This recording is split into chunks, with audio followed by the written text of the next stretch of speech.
Hello students, this is exercise number 75 of the legal dictations and these are the text new words and phrases of this exercise. Chopped, prophet, Muhammad, Islam, dental, dentist, pursuance, stitched, conspiracy, Hippocratic, terrorist, Ranif, Ernakulam, Jacob, Muvattu Puja, assailants, assaulted, chop, van. This is exercise number 75 of the legal dictations on the speed of 80 words per minute for 10 minutes. Start. According to the prosecution, 7 assailants came in a Maruti van and assaulted a college professor and chopped off his right palm when he was returning home. The alleged motive for attacking the professor was that he incorporated a question for the internal examination of BCom paper criticizing Prophet Muhammad and Islam. Respondent is a dental surgeon. The prosecution case is that the respondent gave medical aid to one of the wounded accused in pursuance of a previous plan that if and when any of the assailants got injured in the attack on the professor, then immediate medical treatment would be given by the respondent to the injured and that the respondent stitched the back of an assailant, which is not the job of a dentist. It was further alleged that the respondent was a member of the Popular Front of India, a Muslim organization, and was head of its medical committee. The prosecution placed reliance on the proviso to Section 43(d)(5) of the Unlawful Activities Prevention Act 1967, which states that the accused shall not be released on bail if the court, on perusal of the case diary or the report under section 173 CRPC, is of the opinion that there are reasonable grounds for believing that the accusation against such person is prima facie true. The instant appeal is filed against the order of High Court granting bail to the respondent.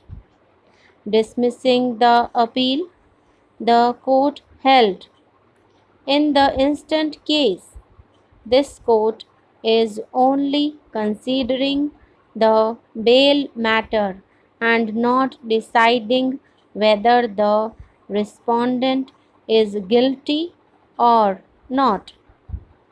Evidence has yet to be led and the trial yet to commence.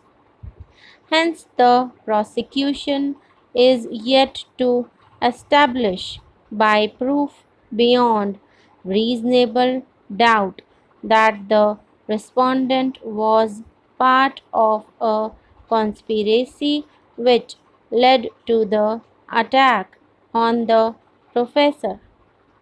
The case against the respondent is very different from that against the alleged assailants.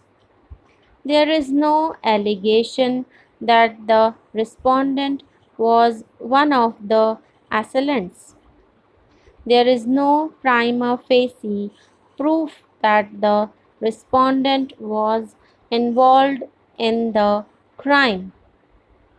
Hence, the proviso to Section 43d(5) of the Unlawful Activities Prevention Act 1967 has not been violated.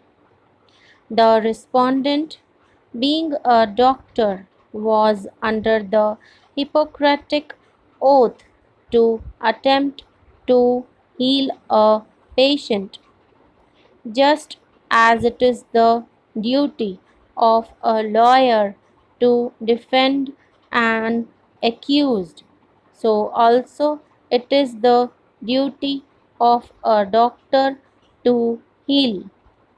Even a dentist can apply stitches in an emergency.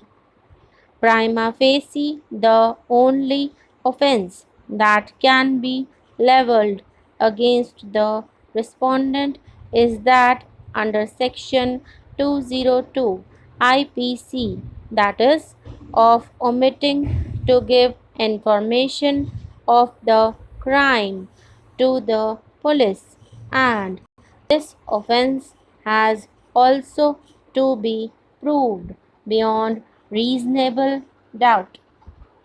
Section 202 is a bailable offence as regards the allegation that the respondent belongs to the Popular Front of India.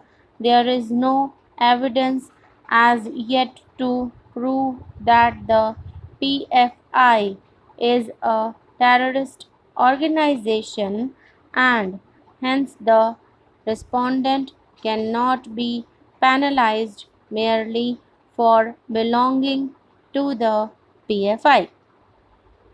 Moreover, even assuming that the PFI is an illegal organization, this court is yet to consider whether all members of the organization can be automatically held to be guilty.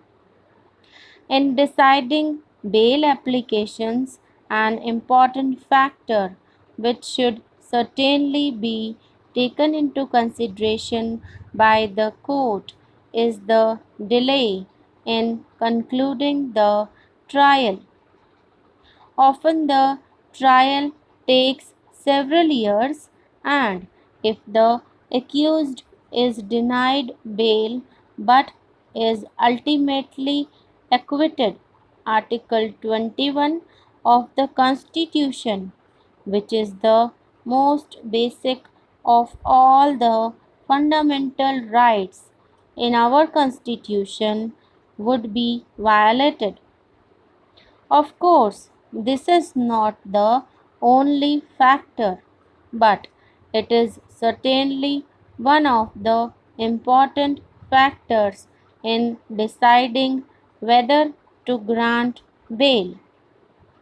In the present case, the respondent has already spent 66 days in custody, and there is no reason why he should be denied bail.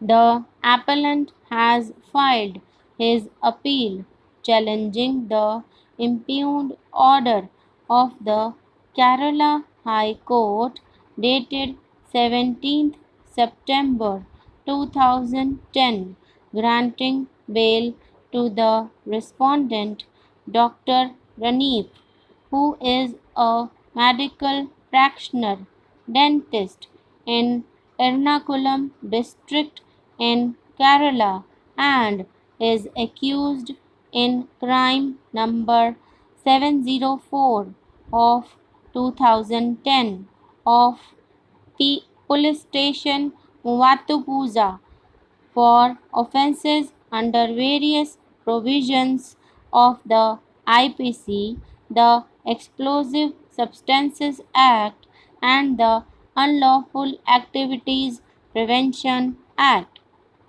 The facts of the case are that on 4/7/2010, soon after 8 a.m., 7 assailants came in a Maruti van and assaulted Professor T.J. Jacob of Newman College and chopped off his right palm from the vicinity of his house when he was returning home after Sunday Mass.